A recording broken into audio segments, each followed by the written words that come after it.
Hello class 10th। मेरा नाम तुषार भारद्वाज और ये आपका अपना फेवरेट चैनल साइंस वर्ल्ड। आज की वीडियो में हम ह्यूमन आई से रिलेटेड एक मोस्ट कॉमन डिफेक्ट के बारे में डिस्कस करने वाले हैं और उसका नाम है मायोपिया।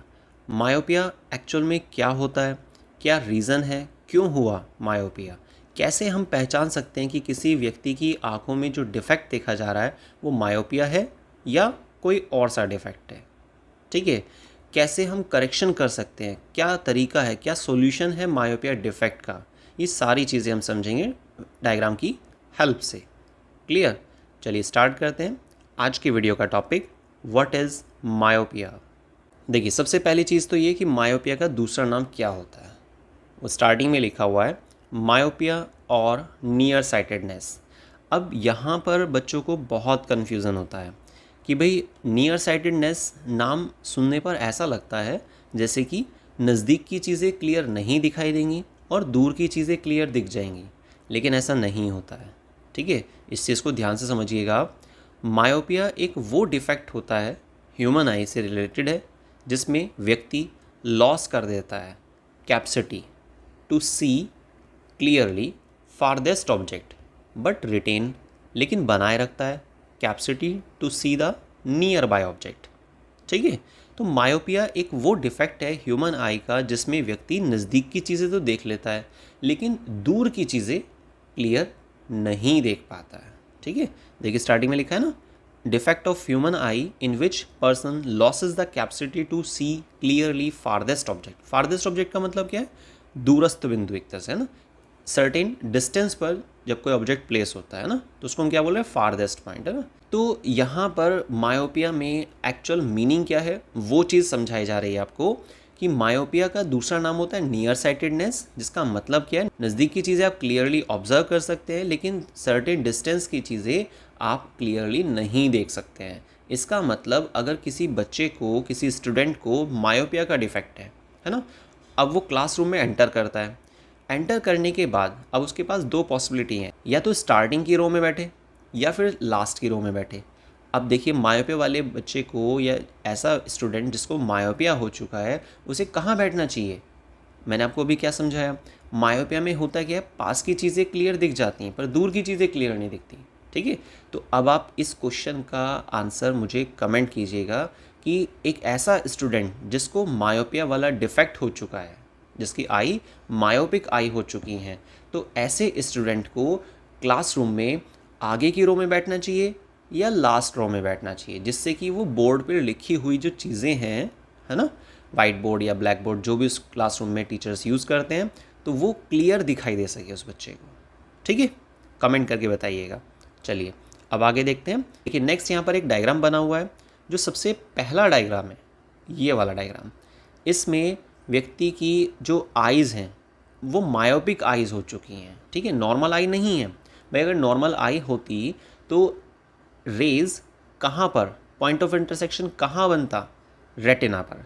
लेकिन ध्यान से देखिएगा, इस वाले डायग्राम में जो इंटरसेक्शन पॉइंट है वो रेटिना से काफ़ी पहले बन चुका है। ठीक है, तो इसका मतलब क्लियर नहीं दिख पाएगा, है ना।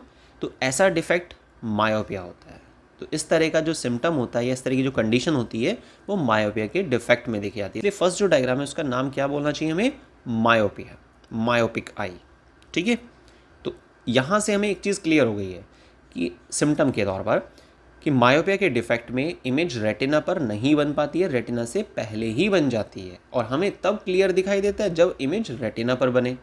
ठीक है, अब इसका करेक्शन क्या होता है? सेकेंड डायग्राम ध्यान से देखिएगा आप। Concave lens. ठीक है, लाइट चैप्टर के बारे में तो आपने अच्छे से समझा हुआ है, सारे टॉपिक्स आपको क्लियर होंगे। और अगर किसी टॉपिक में, किसी भी पर्टिकुलर टॉपिक में, न्यूमेरिकल्स में, फार्मूले में, किसी भी टॉपिक में अगर आपको डाउट है लाइट चैप्टर से रिलेटेड, तो उस डाउट को ख़त्म करने का बहुत आसान तरीका है। आप डिस्क्रिप्शन बॉक्स में जाइएगा, वहाँ पर आपको लाइट चैप्टर की प्लेलिस्ट का लिंक मिलेगा। जैसे ही आप उस पर क्लिक करेंगे तो एक विंडो पॉपअप होगी जिसमें काफ़ी सारी वीडियोज़ आपको दिखाई देंगी, हर एक टॉपिक पर बेस्ड वीडियो आपको मिलेगी। तो अपनी नीड के अकॉर्डिंग आप वीडियो को देख सकते हैं अगर थोड़ा भी डाउट है आपको लाइट चैप्टर में। तो यहाँ पर जो सेकंड डायग्राम है वो करेक्शन वाला डायग्राम है, जिस डायग्राम की मदद से आप समझ पाएंगे आसानी से कि भाई मायोपिक आई जिसमें इमेज रेटिना से पहले बन जाती है, उसको हम कैसे ठीक कर सकते हैं? तो आंसर है ये कॉनकेव लेंस लगाकर। कॉनकेव लेंस क्या करता है ना, रेज को थोड़ा फैला देता है, उसके बाद रेज कॉर्निया तक पहुंचेंगी, नेक्स्ट फिर आपके लेंस तक पहुंचेंगी, आई लेंस तक पहुंचेंगी, और इस तरीके से जो इमेज रेटिना से पहले बन रही थी वो इमेज अब रेटिना पर बनना स्टार्ट हो जाएगी, और जब इमेज रेटिना पर बनेगी तो हमें क्लियर दिख जाएगा। तो ये करेक्शन होगा किसका? मायोपिक आई का। ठीक है, अब आप सोच रहे होंगे कि भाई मायोपिया का रीज़न क्या है, ऐसा क्यों हुआ कि भाई इमेज जो रेटिना पर बननी थी वो रेटिना से पहले बन रही है, ऐसा तो नहीं होना चाहिए था, है ना? तो इसके लिए देखिए मैं आपको एक चीज़ बताता हूँ, यहाँ पर दो पॉसिबल रीज़न होते हैं, है ना? मैंने यहाँ पर उसको लिखा हुआ है, आप ध्यान से देखिएगा। देखिए जो यहाँ पर है ना, second line, number first, increase in length of eye ball. आप सीधा ये भी कह सकते हैं आई बॉल का डायमीटर बढ़ जाता है, ठीक है? तो जिसकी वजह से क्या होता है, लेंस ठीक है, लेंस में कोई दिक्कत नहीं है, लेकिन आई बॉल का ओवरऑल जो डायमीटर है ना वो इंक्रीज हो गया है, ठीक, जिसकी वजह से क्या होता है, इमेज हमें लगता है कि भाई पहले ही बन गई है, जबकि इमेज तो अपनी जगह पर है, पर लेकिन जो रेटिना है वो थोड़ा पीछे खिसक गई है, डायमीटर बढ़ा है ना, इस वजह से। भाई हमारी जो आइज़ होती हैं उसमें 3 लेयर होती हैं, स्क्लेरा, कोरोइड और retina. Retina inner most layer होती है जहाँ पर इमेज बननी है, ठीक है? तो ये चीज़ आपको याद रखनी है। फर्स्ट रीज़न तो ये हो। सेकेंड पॉसिबिलिटी क्या होती है इस डिफेक्ट की? Decrease in focal length of eye lens. Eye lens जो हमारी आँखों में प्रेजेंट होता है, नेचुरल लेंस जो होता है, कॉन्वेक्स लेंस जो होता है, या क्रिस्टल लेंस भी कह सकते हैं, ठीक है? तो उसकी फोकल लेंथ में बदलाव आ जाता है, ठीक, सिंपल है। अब वो फोकल लेंथ क्यों घट गई है, इसका कारण सुनते हैं, ध्यान से समझिएगा। ये आज की वीडियो की सबसे इम्पॉर्टेंट लाइन है। हमारे आँखों में जो कॉन्वेक्स लेंस लगा होता है, जिसको हम क्रिस्टलिन या आई लेंस भी बोल सकते हैं, है ना, और बाकी शेप के अकॉर्डिंग आप सीधा सीधा नाम दे सकते हैं, कॉन्वेक्स लेंस लगा होता है। तो हमारी आँखों में जो कॉन्वेक्स लेंस है ना, तो वो होता क्या है कि उसका जो विड्थ पॉइंट है वो बढ़ जाता है। मतलब सिंपल अगर कहें तो लेंस थोड़ा मोटा हो जाता है, और जब लेंस थोड़ा मोटा हो जाएगा, उसकी विड्थ बढ़ जाएगी, तो ऐसे में क्या होगा, जो रेज आएंगी, है ना, लेंस से टकराएंगी, टकराने के बाद उनको क्या करना है, रेज को, लेंस को क्रॉस करना होता है। अब उन्हें ज़्यादा एरिया मिलेगा, ज़्यादा मीडियम से पास होना पड़ेगा लेंस वाले मटेरियल से, ठीक है? जिसकी वजह से क्या होगा, रेज जो थोड़ा आगे तक पहुंचनी थी वो पहले ही झुक जाती हैं। तो फोकस पॉइंट जो आगे होना था वो थोड़ा पहले ही बन जाएगा, ठीक है? तो यहाँ पर फोकल लेंथ डिक्रीज हो जाती है। लेंस की अगर विड्थ बढ़ती है ना तो फोकल लेंथ घट जाती है। याद रखिए, लेंस मोटा होगा तो फोकल लेंथ कम होगी, लेंस पतला होगा तो फोकल लेंथ ज़्यादा हो जाती है। पर यहाँ तो फिलहाल आपको विड्थ बढ़ गई है लेंस की, ये चीज़ याद रखनी है, मतलब फोकल लेंथ डिक्रीज हो गई है। क्लियर? देखिए लास्ट लाइन में क्या लिखा हुआ है, to correct myopic eye person has to wear the spectacles with a concave lens of suitable focal length और power।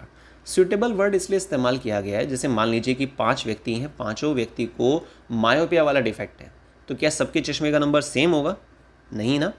वो कितने परसेंट आइज़ खराब हो चुकी हैं, है ना, कितने परसेंट बदलाव आया है लेंस में या आई बॉल के डायमीटर में, वो उस चीज़ पर डिपेंड करता है। देखिए, आप किसी व्यक्ति से मिलते हैं, उस व्यक्ति ने आपको बोला कि भाई उसके चश्मे का नंबर माइनस का 1.2 है, ठीक है, माइनस का 1.2 है। इस साइन के ज़रिए आप बहुत आसानी से समझ सकते हैं कि भाई उसके चश्मे में कौन सा लेंस लगा है, कॉनकेव लेंस लगा है या कॉन्वेक्स लेंस लगा है। एग्जैक्ट आंसर क्या है? अगर आपने वीडियो को स्टार्टिंग से देखा है, बिना स्किप करके देखा है, तो आप इस क्वेश्चन का आंसर बहुत आसानी से बता सकते हैं, ठीक है? आप कमेंट करके बताइएगा कि अगर कोई व्यक्ति आपको कहता है कि भाई उसके चश्मे का नंबर, तो कोई भी नंबर हो पर माइनस लगा हुआ है उससे पहले, ठीक है ना, तो क्या उस माइनस के आधार पे आप बता सकते हैं उस व्यक्ति के चश्मे में कौन सा लेंस लगा है? ठीक है, क्वेश्चन क्लियर है? ठीक है, अब आपको इसका आंसर करना है। तो आज की वीडियो में मैंने आपको 2 क्वेश्चन अब तक मैं दे चुका हूँ, ठीक है, 2 आंसर मुझे चाहिए, याद रखिएगा। देखिए, आप अगर ध्यान से सुनेंगे, ध्यान से समझेंगे ना, तो पूरे सिलेबस का कोई टॉपिक ऐसा नहीं बचेगा जिसमें आपको डाउट रह जाए। और मैं फिर से आपको कहता हूँ, बल्कि हर वीडियो में बोला जाता है कि टॉपिक्स आपने समझ लिया है, देख लिया है वीडियो को, फिर भी अगर आपको 1% भी किसी भी लाइन में कुछ भी कन्फ्यूज़न है ना, कि या किसी टॉपिक में आपको लगता है कि भाई अच्छे से क्लियर नहीं हुआ है, तो प्लीज़ आप कमेंट कीजिएगा। मैं पूरी कोशिश करूँगा एक नए तरीके से एक बिल्कुल सेपरेट वीडियो उस पर्टिकुलर वर्ड पर, उस टॉपिक पर तैयार करने की, जिससे कि आपको टॉपिक क्लियर हो।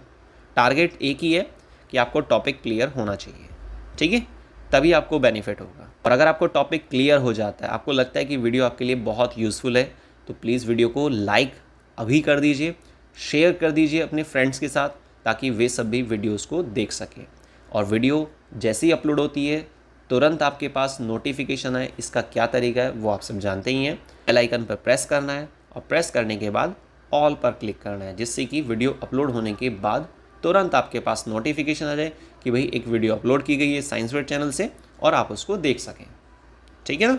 तो माइनस साइन से क्या पता चलता है, ये चीज़ आपको कमेंट करके बताना है। क्या चीज़ें आप इससे समझ पाते हैं कि अगर माइनस वैल्यू है किसी व्यक्ति के चश्मे के नंबर में, तो उसमें आप क्या समझ पाते हैं। आज की वीडियो में हमने डिस्कस किया कि भाई मायोपिया क्या होता है ना, और मायोपिया जो डिफेक्ट है उसका एक्चुअल रीज़न क्या है, क्या उसके लिए पॉसिबल डायग्राम है जो आपको मालूम होना चाहिए। ये दोनों डायग्राम आप प्रैक्टिस करेंगे, ठीक है ना।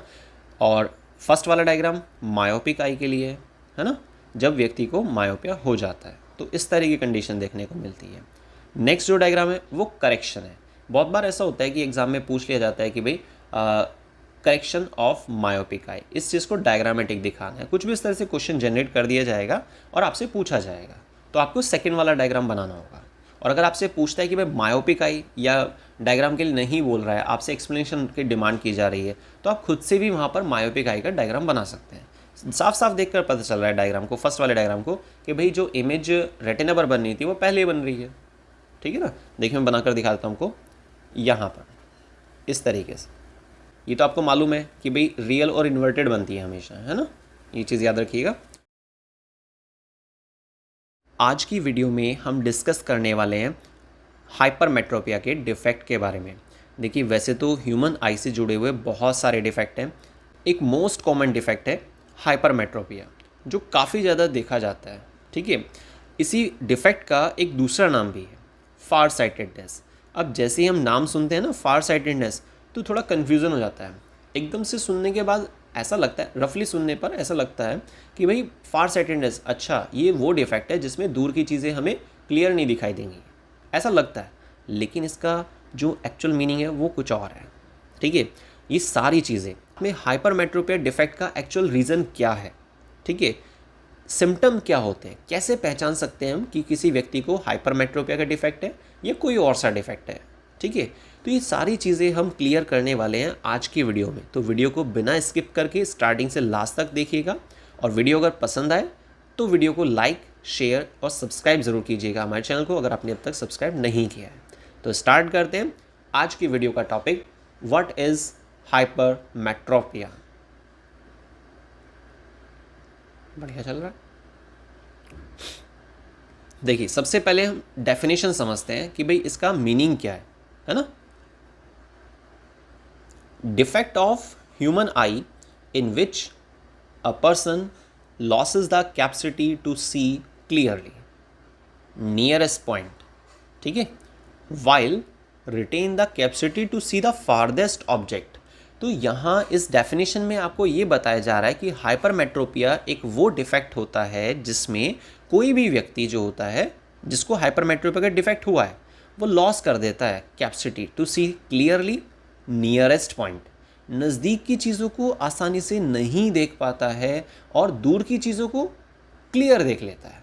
रिटेन मतलब बनाए रखता है, कैपेसिटी क्षमता, to see the farthest object, तो मतलब पास की चीज़ें क्लियर नहीं दिखाई देंगी पर दूर की चीज़ें उसको क्लियर दिख जाएंगी, ठीक है। स्टार्टिंग में क्या बताया था कि फार साइटेड सुनने पर ऐसा लगता है कि भाई दूर की चीज़ें क्लियर नहीं दिखाई देंगी, पास की दिख जाएंगी, है ना। लेकिन इसका एक्चुअल मीनिंग अब आप समझ गए होंगे क्या है इसका मीनिंग। तो फार साइटेडनेस का मतलब क्या हुआ कि जिसमें हम दूर की चीज़ें तो देख सकते हैं लेकिन पास की चीज़ें हमें क्लियर नहीं दिख पाती हैं। अब आप सोचिए ऐसा स्टूडेंट, एक ऐसा बच्चा जिसकी आंखों में जो डिफेक्ट है वो हाइपरमेट्रोपिया हो चुका है, ठीक है, तो उस व्यक्ति की, उस बच्चे की आइज़ कैसी हैं, हाइपरमेट्रोपिक आई। तो उस बच्चे को जब वो क्लासरूम में जाएगा, ठीक है, स्टडी के लिए, तो उस बच्चे को क्लासरूम में आगे की रो में बैठना चाहिए, है ना, या पीछे की रो में बैठना चाहिए। इसका आंसर आप कमेंट कीजिएगा, ठीक है। बहुत सिंपल क्वेश्चन है। आपको हाइपरमेट्रोपिया का मीनिंग पता चल गया है अगर, तो आप बहुत आसानी से बता सकते हैं। मैं आपको क्वेश्चन एक बार फिर से रिपीट कर देता हूँ। कोई बच्चा, कोई स्टूडेंट है जिसको हाइपरमेट्रोपिया का डिफेक्ट हो चुका है, ठीक है, वो क्लासरूम में एंटर करता है, तो एंटर करने के बाद उसे क्लासरूम में फर्स्ट रो में बैठना चाहिए या लास्ट रो में बैठना चाहिए, जिससे कि उसको वाइट बोर्ड पर जो भी लिखा जा रहा है टीचर्स के द्वारा वो क्लियर दिख सके। अब देखिए यहाँ पर दो डायग्राम बने हुए हैं। नंबर फर्स्ट वाला जो डायग्राम है ना, वो हाइपरमेट्रोपी का ही है। कैसे पता चल रहा है, ये चीज़ याद रखिएगा, आप समझिएगा इसको ध्यान से। हाइपरमेट्रोपी के डिफेक्ट में क्या होता है कि जो इमेज है वो रेटिना को क्रॉस कर जाती है। भाई देखिए, हमें क्लियर कब दिखाई देता है, जब इमेज रेटिना पर बन रही हो। रेटिना से पहले बनेगी तो हमें नहीं दिखेगा, है ना, और रेटिना से अगर आगे की साइड बनती है तो भी हमें क्लियर नहीं दिखाई देता है। बाकी आपने मायोपिया का जो टॉपिक है उस पर जो हमारी वीडियोस गई थी उसको ज़रूर देखा होगा, और अगर नहीं देखा है तो टेंशन की कोई बात नहीं है, डिस्क्रिप्शन बॉक्स में आपको उसका लिंक मिलेगा, आप वहाँ से भी उसको देख सकते हैं। चलिए आगे देखते हैं। तो हाइपरमेट्रोपिया में इमेज जो है रेटिना से आगे बनने लगती है और हमें चीज़ें क्लियर नहीं दिखाई देती है। एक्चुअल मीनिंग क्या था इसका हाइपरमेट्रोपिया की, भाई हमें पास की चीज़ें क्लियर नहीं दिखाई देती, दूर की चीज़ें क्लियर दिखाई देती हैं, ठीक है। और क्वेश्चन का आंसर ज़रूर कीजिएगा आप। नेक्स्ट सेकेंड डायग्राम देखिए आप। सेकेंड जो डायग्राम है ये करेक्शन है ना। इस डायग्राम में करेक्शन करते हुए दिखाया गया कि भाई जब किसी व्यक्ति को हाइपरमेट्रोपिया हो जाता है, इमेज उसकी रेटिना से आगे की तरफ बनने लगती है, तो हमें इमेज को क्या करना है, रेटिना पर लाना है। पर कैसे लाएंगे, ऐसे हाथ से पकड़ के तो ला नहीं सकते। तो उसके लिए हमें क्या करना पड़ेगा, उस व्यक्ति के लिए एक चश्मा तैयार कराना पड़ेगा, एक स्पेक्टिकल्स उसे यूज़ करने होंगे व्यक्ति को, जिसमें कॉन्वेक्स लेंस लगा होना चाहिए। कितनी पावर का होना चाहिए वो तो टेस्टिंग के बाद ही क्लियर हो सकता है। क्लियर हो गई बात। कॉन्वेक्स लेंस की फोकल लेंथ प्लस होती है, ये चीज़ याद रखिएगा। कोई व्यक्ति है, अगर उसके चश्मे का नंबर +1.5 है, ठीक है, मैंने अभी देखिए क्या बोला, प्लस का 1.5 है, तो इस प्लस के साइन से आप समझ जाएंगे कि भाई ये व्यक्ति वो है जिसके चश्मे में कॉन्वेक्स लेंस लगा होगा करेक्शन के लिए। और किस व्यक्ति के या किस तरह के डिफेक्ट में हम कॉन्वेक्स लेंस का इस्तेमाल करते हैं, हाइपरमेट्रोपिया। तो डिफेक्ट भी बता सकते हैं आप, और लेंस कौन सा होगा उसके चश्मे में ये भी बता सकते हैं, सिर्फ प्लस साइन के आधार पे, ठीक है। सोचिएगा किस तरीके से मैंने चीज़ों को यहाँ पर कनेक्ट किया है। तो एक बार आप रिवाइज करेंगे ना, बहुत आसानी से क्लियर हो जाएगा।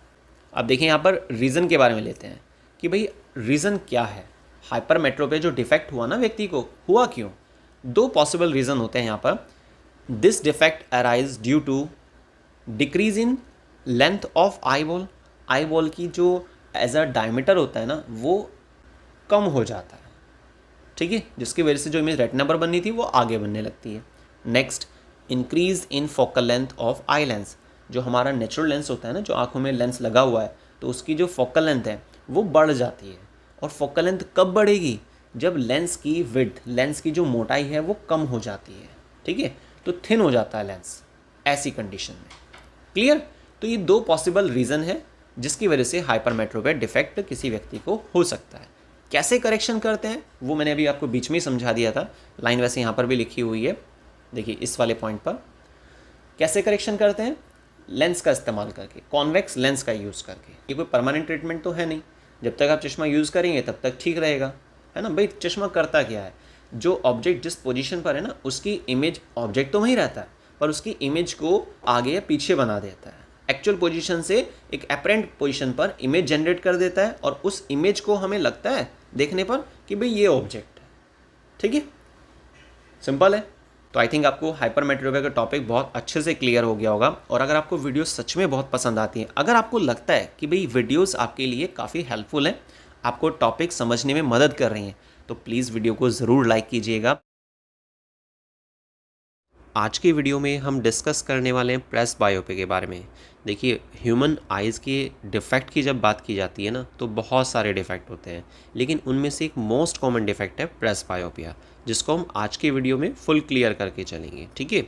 सबसे पहले हम डिस्कस करेंगे कि भाई प्रेस बायोपिया एक्चुअल में होता क्या है, ठीक। नेक्स्ट हमारा टारगेट रहेगा प्रेस बायोपिया का रीज़न क्या है, क्यों होता है प्रेस बायोपिया, ऐसी क्या दिक्कत आ जाती है हमारी आइज़ में या हमारी बॉडी में जिसकी वजह से जो है प्रेस बायोपिया डिफेक्ट देखा जाता है। क्लियर। नेक्स्ट फिर हमारा टारगेट रहेगा प्रेस बायोपिया के डिफेक्ट को कैसे हम करेक्ट कर सकते हैं, क्या कोई सॉल्यूशन है इसके लिए या नहीं है। इस चीज़ को हम डायग्राम की हेल्प से भी समझेंगे। तो चलिए स्टार्ट कर दें आज की वीडियो का टॉपिक, व्हाट इज़ प्रेस बायोपिया। चलिए अब सबसे पहले हम डिस्कस करेंगे कि भाई प्रेस बायोपिया का एक्चुअल मीनिंग क्या है, क्या दिक्कत आती है इस डिफेक्ट में।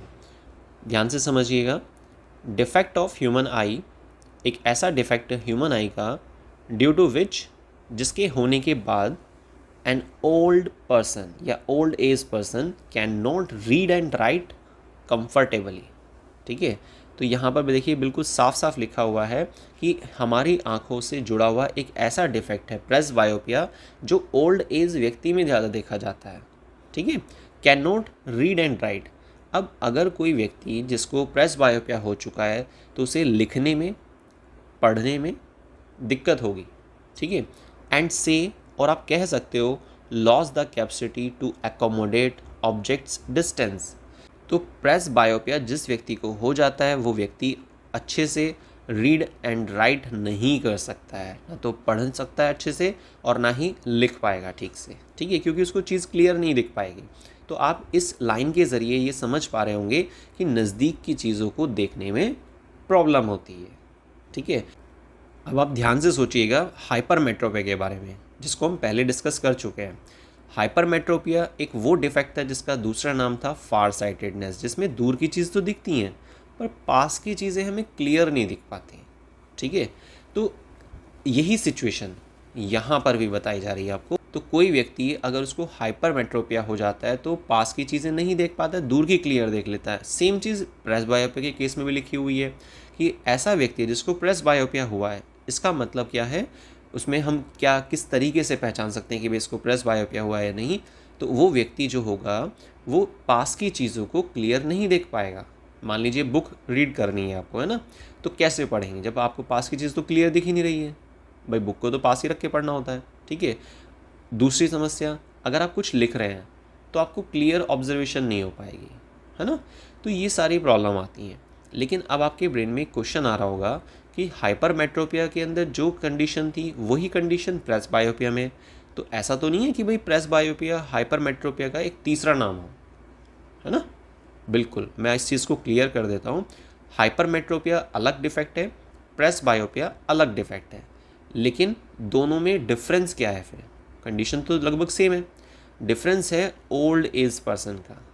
देखिए स्टार्टिंग में फर्स्ट लाइन में लिखा हुआ है due to which an old age person या old person can not read and write comfortably. Clear, एक डिफरेंस तो ये आता है। दूसरा मेन डिफरेंस रीज़न का है। हाइपरमेट्रोपिया का रीज़न अलग होता है, जिसको हम पहले डिस्कस कर चुके हैं। और अगर आपने हाइपरमेट्रोपिया की वीडियोस को नहीं देखा है तो डिस्क्रिप्शन बॉक्स में उसका लिंक मिल जाएगा, आप एक बार ज़रूर देखिएगा, जिससे कि आपको जो प्रेस बायोपिया वाला डिफेक्ट है और भी अच्छे से क्लियर होगा। ठीक है ना, चलिए आगे चलते हैं। तो दूसरा जो मेन डिफरेंस आता है हाइपरमेट्रोपिया और प्रेस बायोपिया वाले डिफेक्ट में, वो है उसके रीज़न का, कि बीमारी हुई क्यों, कि क्या रीज़न क्या था इसका एक्चुअल में। और इसका आंसर सुनते हैं, आप इस चीज़ को नोट कर लीजिएगा। ओल्ड एज व्यक्ति में, है ना, जब किसी व्यक्ति की एज काफ़ी हो जाती है तो उस दौरान क्या होता है, उस ट्रैक के दौरान क्या होता है, सीलियरी मसल्स हमारी आँखों का एक पार्ट है, वो वीक पड़ जाती हैं। ठीक है, तो सिंपल शॉर्ट में आप कह सकते हैं कि प्रेस बायोपिया का एक्चुअल में जो रीज़न है वो कुछ और है, हाइपरमेट्रोपिया का जो रीज़न था वो कुछ और था। ठीक है, प्रेस बायोपिया के लिए रीज़न आप क्या बताएंगे कि सीलियरी मसल्स वीक पड़ जाती हैं जब किसी व्यक्ति की, है ना, और ये जनरली कब देखा जाता है, एज बढ़ने के साथ साथ, है ना। तो जब सीलियरी मसल्स वीक पड़ेंगे ना किसी व्यक्ति की, तो सीलियरी मसल्स अपना फंक्शन ठीक से नहीं कर पाएंगी। और सीलियरी मसल्स का फंक्शन क्या होता है, उसको हमने ह्यूमन आई जो इस चैप्टर का फर्स्ट टॉपिक था, है ना, उसमें काफ़ी डिटेल में हमने एक्सप्लेन किया था, और उसका लिंक भी आपको डिस्क्रिप्शन बॉक्स मिल जाएगा, एक बार आप उसको भी देखिएगा ध्यान से, ताकि आपको टॉपिक्स के ना सीक्वेंस क्लियर हो जाए। ठीक है, तो वहाँ मैंने आपको समझाया था कि सीलियरी मसल्स का फंक्शन होता है लेंस पर कमांड बनाए रखना, लेंस को होल्ड किए रखना, है ना, या आप ये भी कह सकते हैं कि लेंस की जो विड्थ होती है ना उसको कंट्रोल करती है। कौन? Ciliary muscles. लेंस पतला रहना है या मोटा होना है, इस चीज़ को निर्धारित करती है सीलियरी मसल्स, है ना। थोड़ा सा गहराई से सोचिए, अगर लेंस की विड्थ में चेंज आ रहा है तो क्या फोकल लेंथ में चेंज नहीं आएगा? फोकस पॉइंट की दूरी जो है कम ज़्यादा नहीं होगी? बिल्कुल होगी। और एकोमोडेशन इसी को कहा जाता है, जो मैंने यहाँ पर नेक्स्ट सेकेंड लाइन में लिखा हुआ है, loss the capacity to accommodate object distance. तो ऑब्जेक्ट की जो डिस्टेंस होती है उसको व्यवस्थित करना, है ना, उसको एकोमोडेट करने की पावर जो है घट जाती है। क्यों घट जाती है ओल्ड एज व्यक्ति के अंदर? क्योंकि सीलियरी मसल्स वीक पड़ जाती हैं। और सीलियरी मसल्स वीक पड़ने से फ़र्क क्या पड़ेगा, क्या प्रभाव होगा उसका? हमारी आँखों में जो लेंस लगा होता है उसकी विड्थ को कंट्रोल नहीं कर पाएंगी सीलियरी मसल्स। जब आई लेंस की विड्थ एडजस्ट नहीं कर पा रही हैं तो फोकल लेंथ में भी एडजस्ट करना पॉसिबल नहीं होगा, क्योंकि जो फोकल लेंथ होती है वो आई लेंस की ही होती है और आई लेंस को सीलियरी मसल्स कमांड में नहीं ले पा रही हैं क्योंकि वो वीक हो चुकी हैं। आई थिंक आपको प्रेस बायोपिया का जो एक्चुअल रीज़न होता है वो बहुत अच्छे से क्लियर हो गया होगा।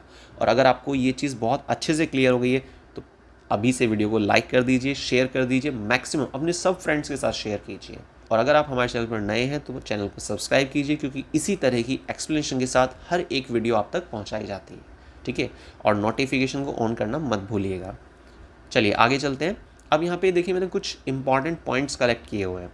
Number first, this arises due to weakening of ciliary muscles, ये मैंने आपको भी एक्सप्लेन कर ही दिया है। Next, near point of an old man is 200 centimetre, ठीक है। नियर पॉइंट वैसे कितना होता है, 25 सेंटीमीटर होता है, लेकिन इस डिफेक्ट के दौरान क्या होता है वो 200 सेंटीमीटर देखा जाता है। Clear. Next, in presbyopia eyeball has normal length, eyeball की लेंथ तो नॉर्मल रहती है, but in hypermetropia eyeball get shortened, ठीक है। तो देखिए थर्ड पॉइंट में बताया जा रहा है कि जो प्रेस बायोपिया होता है उसमें आई बॉल जो है उसका नॉर्मल लेंथ पैटर्न रहता है। ऐसा यहाँ पर इसलिए बताया गया क्योंकि कई बार है ना जैसे डाउट होता है, वैसे तो मैंने आपको क्लियर कर दिया है कि हाइपरमेट्रोपिया और प्रेस बायोपिया बिल्कुल अलग है, लेकिन इसकी कंडीशन जो होती है ना, जो इसमें सिम्टम्स देखे जाते हैं वो लगभग सेम लगते हैं कि भाई पास की चीज़ें क्लियर नहीं देख पाती हैं, ठीक है। उसी के रिगार्डिंग यहाँ पर ये पॉइंट बनाया गया है ताकि ये चीज़ और क्लियर हो सके आपको कि प्रेस बायोपिया में जो आई बॉल का डायमीटर है वो नॉर्मल रहता है, लेकिन हाइपरमेट्रोपिया में क्या होता है वो शॉर्ट एंड हो जाता है ना, तो काफ़ी छोटी हो जाती है आई बॉल, जिसकी वजह से क्या होता है इमेज रेटिना से पीछे की तरफ है ना, बैक साइड में बनने लगती है। क्लियर। और हमें चीज़ें अच्छे से नहीं दिखती हैं, लेकिन यहाँ रीज़न कुछ और है ना, याद रखिएगा ciliary muscles. Number fourth, to correct presbyopia old person has to use the spectacles with a convex lens of suitable length, है ना।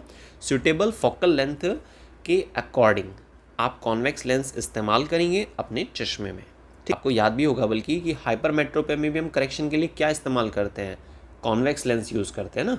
सेम वही चीज़ यहाँ पर भी है ना। बस रीज़न को याद रखिएगा आप कि भाई दोनों में अलग अलग रीज़न है, वहाँ रीज़न कुछ और है ना, हाइपरमेट्रोपिया केस में, और प्रेस बायोपिया के केस में रीज़न कुछ और है। देखिए यहाँ पर एक डायग्राम के ज़रिए आपको समझाने की कोशिश की जा रही है प्रेस बायोपिया। ये फर्स्ट वाला जो डायग्राम है ये प्रेस बायोपिया के लिए, यहाँ पर देखिए ऐसे लिखा भी है।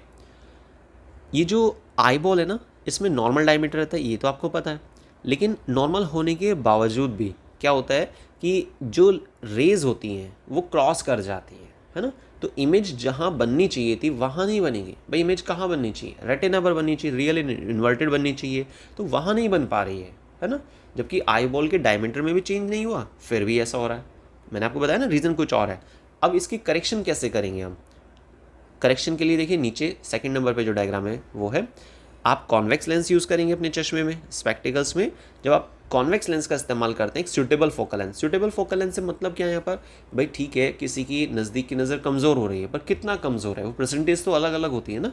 इसलिए आपने नोटिस भी किया होगा जब आप चश्मा बनवाने जाते हैं तो बार बार जो व्यक्ति वो क्या करता है, चश्मे में अलग अलग तरह के लेंस लगा कर देखता है। जैसे मान लीजिए उसने क्लियर कर लिया कि भाई हाँ कॉन्वेक्स वाली समस्या है इस व्यक्ति को, तो कॉन्वेक्स में भी अलग अलग पावर के लेंस को लगा कर देखेगा, ठीक है। और जब आप बोल देते कि हाँ भाई हम तो अच्छे से पढ़ पा रहे हैं चीज़ों को, तो बस वो उस नंबर को नोट कर लेता है और आपका चश्मा तैयार हो जाता है, ठीक है।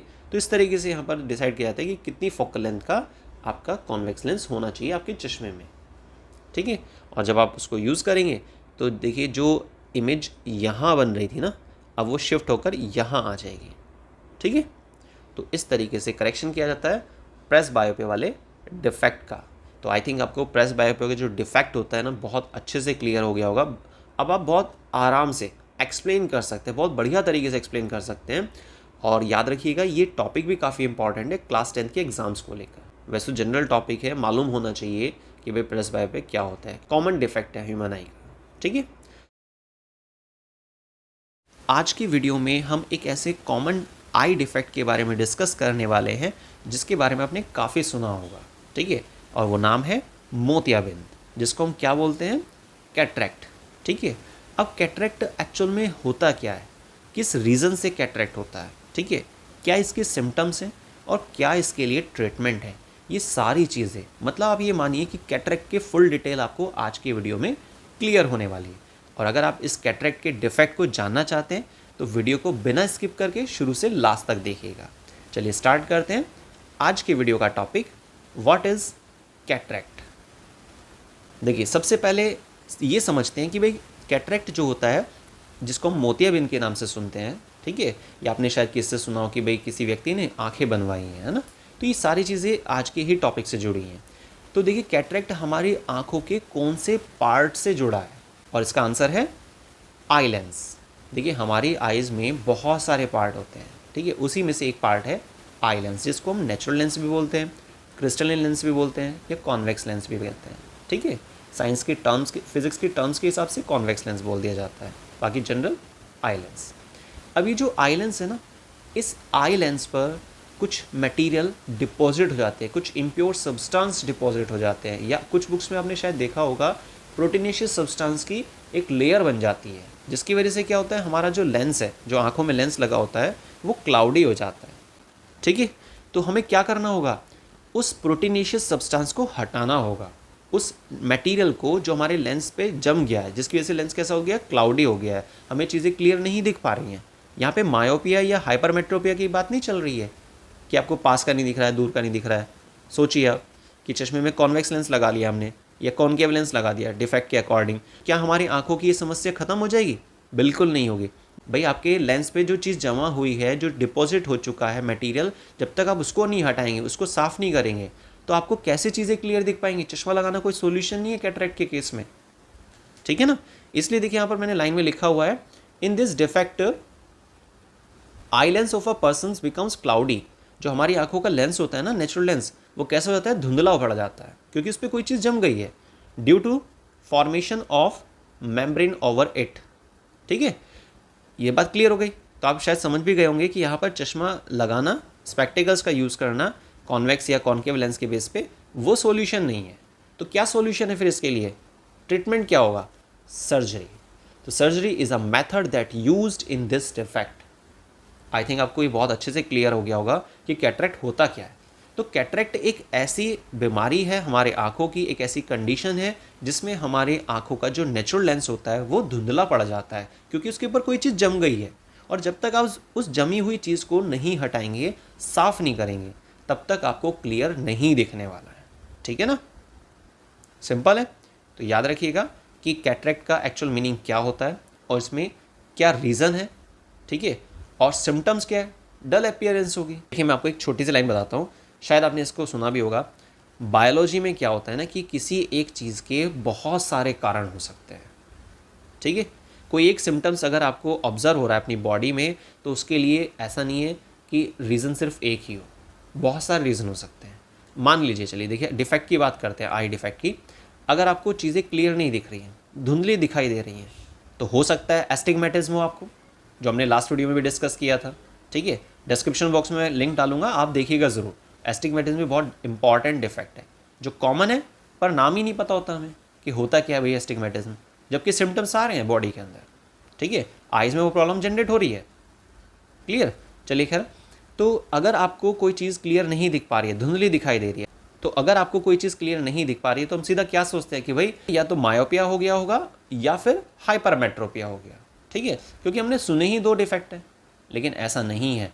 हो सकता है कैटरेक्ट की कंडीशन बन रही हो और हो सकता है एस्टिग्मेटिज्म की प्रॉब्लम आने वाली। ठीक है, तो चीज़ें सिम्टम्स के आधार पर क्लियर नहीं हो पाती हैं, उसकी डेप्थ में जाना पड़ता है, तब जाके पता चलता है कि भाई ये सिम्टम तो इस डिजीज़ से रिलेट करता है।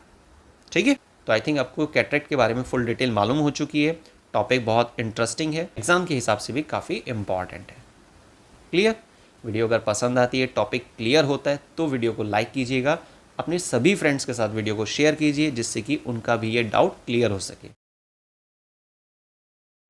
आज की वीडियो में हम डिस्कस करने वाले हैं ह्यूमन आई के एक अनोखे डिफेक्ट के बारे में, और वो है एस्टिग्मेटिज्म।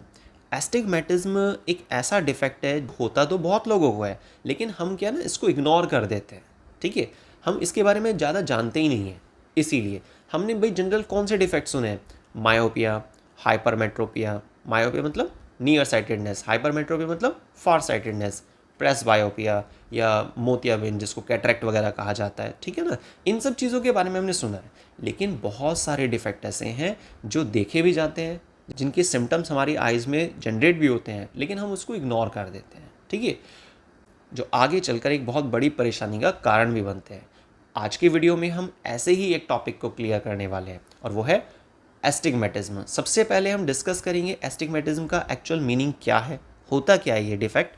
उसके बाद उसके रीज़न को डिस्कस करेंगे, डायग्रामेटिक समझेंगे, और नेक्स्ट फिर ट्रीटमेंट क्या अवेलेबल है एस्टिग्मेटिज्म के लिए। ये सारी चीज़ें हम आज के वीडियो में क्लियर करने वाले हैं, तो वीडियो को स्टार्टिंग से लास्ट तक देखिएगा बिना स्किप करके। तो चलिए स्टार्ट करते हैं आज के वीडियो का टॉपिक, व्हाट इज़ एस्टिग्मेटिज्म। चलिए सबसे पहले समझते हैं कि एस्टिग्मेटिज्म एक्चुअल में होता क्या है। देखिए, हमारी जो आइज़ होती है ना, ह्यूमन आई, उसमें जो फ्रंट लेयर होती है जिसको हम क्या बोलते हैं? कॉर्निया, सबसे आगे की जो लेयर होती है। ठीक है, अब एस्टिग्मेटिज्म जब डिफेक्ट हो जाता है तो उस कंडीशन में कॉर्निया, अब देखिए क्या होता है ना कि कॉर्निया की शेप, कॉर्निया का जो कर्वेचर है वो यूनिफॉर्म होना चाहिए नॉर्मल आई के केस में, लेकिन जो एस्टिग्मेटिक आई होती है उसमें क्या देखा जाता है कि हमारे जो कॉर्निया है, फ्रंट ट्रांसपेरेंट लेयर होती है, उसका कर्वेचर यूनिफॉर्म नहीं रहता है। ठीक है, वो कैसा हो जाता है? थोड़ा टेढ़ा मेढ़ा हो जाता है, डिफरेंट कर्वेचर देखने को मिलता है कॉर्निया के अंदर। क्लियर? तो ये रीज़न हुआ जो आप ध्यान रखेंगे एस्टिग्मेटिक आई के लिए। ठीक है, चलिए अब कुछ इंपॉर्टेंट पॉइंट्स देखते हैं एस्टिग्मेटिज्म के बारे में। सबसे पहले लिखा है यहाँ पर, टू नॉर्मल आई, जो नॉर्मल आइज़ होती हैं ना, उनको जितनी भी लाइंस होती हैं, अगर हमने किसी एक पर्टिकुलर कलर से लाइंस को ड्रॉ किया हुआ है तो सबकी इंटेंसिटी सेम दिखाई देती है ना। मान लीजिए हमने ब्लैक कलर से 4 या 5 लाइंस को ड्रॉ किया, ठीक है, तो सभी लाइंस की जो ब्लैक कलर की इंटेंसिटी है वो सेम ऑब्जर्व होगी हमें। ठीक है, लेकिन जो एस्टिग्मेटिक आई होती है, कौन सी आई? एस्टिग्मेटिक आई, मतलब जब हमारी आंखों में एस्टिग्मेटिक वाला डिफेक्ट हो जाता है। ठीक है, तो एस्टिग्मेटिक जो आई होती हैं will find the variation in the intensity of different line. तो अलग अलग लाइंस की इंटेंसिटी अलग अलग ऑब्जर्व करती है एस्टिग्मेटिक आई। और ऐसा क्यों हुआ? रीज़न मैंने आपको क्या बताया? देखिए, स्टार्टिंग मैंने सबसे पहले रीज़न ही बताया था। ठीक है, और वो क्या था? कॉर्निया का कर्वेचर। कर्वेचर मतलब, देखिए मैं आपको लाइन ड्रॉ करके दिखाता हूँ एक बार। देखिए, ये यूनिफॉर्म कर्वेचर है कॉर्निया का, जो नॉर्मल आई के केस में होता है। कौन सी आईज के केस में? नॉर्मल आई। लेकिन जो एस्टिग्मेटिक आई होती है उसमें क्या होता है? कॉर्निया कर्वेचर थोड़ा सा टेढ़ा मेढ़ा सा हो जाता है। देखिए नीचे जो मैंने आपको अभी डायग्राम ड्रॉ करके बताया। ठीक है, तो एस्टिग्मेटिक आई में कॉर्निया का कर्वेचर डिफरेंट हो जाएगा, डिफरेंट कर्वेचर देखने को मिलेगा कॉर्निया के केस में। और कॉर्निया क्या है? Front transparent layer. इस पर रेज सबसे पहले टकराती हैं और आगे फिर झुकती हैं थोड़ा, और हमारी आइज़ के अंदर एंटर करती हैं। ठीक है, सिंपल है। अब देखिए आगे के पॉइंट में रीज़न समझाया जा रहा है आपको कि ये जो डिफेक्ट है वो किस वजह से होता है? Arise when cornea have a different curvature in different direction. ठीक है, तो डिफरेंट कर्वेचर होने की वजह से ये आपको डिफेक्ट हो जाता है। तो रीज़न आपको क्लियर हो गया, कुछ एक पॉइंट क्लियर हो गया। अब चलिए एक बार सिम्टम्स के बारे में डिस्कस करते हैं। अब अगर सिम्टम्स की बात की जाए तो यहाँ पे जो सबसे पहला कॉमन सिम्टम है वो क्या देखने को मिलेगा आपको? Blurry vision. विज़न जो होता है ना, ठीक है, वो हमारा ब्लर हो जाता है, हम क्लियरली किसी चीज़ को नहीं ऑब्जर्व कर पाते हैं। अगर हम सिंपल ऐसे आई टेस्ट वगैरह कराते हैं तो उसमें हम कौन सा टेस्ट कराते हैं? नज़दीक की नज़र कमज़ोर हो गई है, दूर की नज़र कमज़ोर हो गई, ये सब चीज़ें ना। अब मान लीजिए कि ये सब चीज़ें आपकी नॉर्मल आती हैं और फिर भी आपको चीज़ें क्लियर नहीं दिख पा रही हैं, तो इसका मतलब डिफेक्ट मायोपिया या हाइपरमेट्रोपिया नहीं है, कोई और डिफेक्ट है। तो मे बी पॉसिबल है आपको एस्टिग्मेटिज्म हो गया है। ठीक है, वो तो खैर टेस्टिंग के बेस पे क्लियर हो जाती हैं चीज़ें। तो आज की वीडियो में हमने क्या क्या समझा, सबसे पहले एस्टिग्मेटिज्म का रीज़न क्या है, ठीक है। नेक्स्ट फिर हमने डिस्कस किया कुछ इंपॉर्टेंट पॉइंट्स को। उसके बाद हमने सिम्टम्स को लिया। सिम्टम्स देखिए मेन एक ही होता है ना, ब्लड विजन हो जाता है, आई पे काफ़ी है ना स्ट्रेन पड़ने लगता है, और हेडक वगैरह ये सब चीज़ें स्टार्ट हो जाती हैं। ये कुछ सिम्टम्स आप याद रखें। मेन सिम्टम्स पर एक ही है, चीज़ें क्लियर नहीं दिख पाएंगी आपको, ठीक है। और बाकी ये जो 2 सिम्टम्स मैंने और बताए हैं कि भाई आंखों पे काफ़ी स्ट्रेन पड़ता है, जिसके से हेडक वगैरह ये सब चीज़ें स्टार्ट हो जाती हैं, तो वो एक सेकेंडरी कंडीशन है ना, सेकेंडरी सिम्टम्स है। प्राइमरी सिम्टम्स तो क्या है कि चीज़ें क्लियर ना दिखना, ठीक। सिम्टम्स क्लियर हो गए। अब अगर हम बात करते हैं ना इसकी ट्रीटमेंट की, कि भाई ट्रीटमेंट क्या क्या पॉसिबल है इसके लिए। अब देखिए जब बात करते हैं ना इसके ट्रीटमेंट की, तो ट्रीटमेंट के केस में सबसे जो कॉमन ट्रीटमेंट इसके लिए कंसिडर किया जाता है वो है कॉन्टैक्ट लेंसेज, ठीक है। तो एस्टिग्मेटिक जो आई होती है उसके लिए ट्रीटमेंट के तौर पर आपको कॉन्टैक्ट लेंस यूज़ करने होंगे, ठीक। ज़्यादातर डॉक्टर जो है इसी चीज़ को प्रेस्क्राइब करते हैं, जिससे कि आप चीज़ों को क्लियर देख पाएंगे। और बाकी इसमें फिर एक लास्ट ऑप्शन सर्जरी भी होता है, क्योंकि भाई कॉर्निया की शेप डिस्टर्ब हो गई है ना, तो उस शेप को जब तक हम सही नहीं करेंगे तो वो तो पहले वाली क्लियरिटी लाना बहुत मुश्किल होता है। तो सर्जरी इसका एक लास्ट ऑप्शन होता है, ठीक है। तो आज के वीडियो में हमने कंप्लीट कॉन्सेप्ट को क्लियर किया कि भाई एस्टिग्मेटिज्म क्या होता है, एक्चुअल रीज़न क्या है, सिम्टम्स क्या हो सकते हैं, ठीक है, और क्या इसके लिए पॉसिबल ट्रीटमेंट है। बाकी नीचे एक डायग्राम भी बना हुआ है, देखिए नॉर्मल आई को कंपेयर किया गया है एस्टिग्मेटिक आई से। तो आई थिंक आपको ये टॉपिक बहुत अच्छे से क्लियर हो गया होगा। और अगर आपको वीडियो बहुत पसंद आती है, टॉपिक आपको अच्छे से क्लियर हो जाता है, तो वीडियो को लाइक शेयर सब्सक्राइब करना मत भूलिएगा। मिलते हैं नेक्स्ट वीडियो में साइंस के एक नए टॉपिक के साथ। वीडियो को स्टार्टिंग से लास्ट तक देखने के लिए बहुत बहुत धन्यवाद।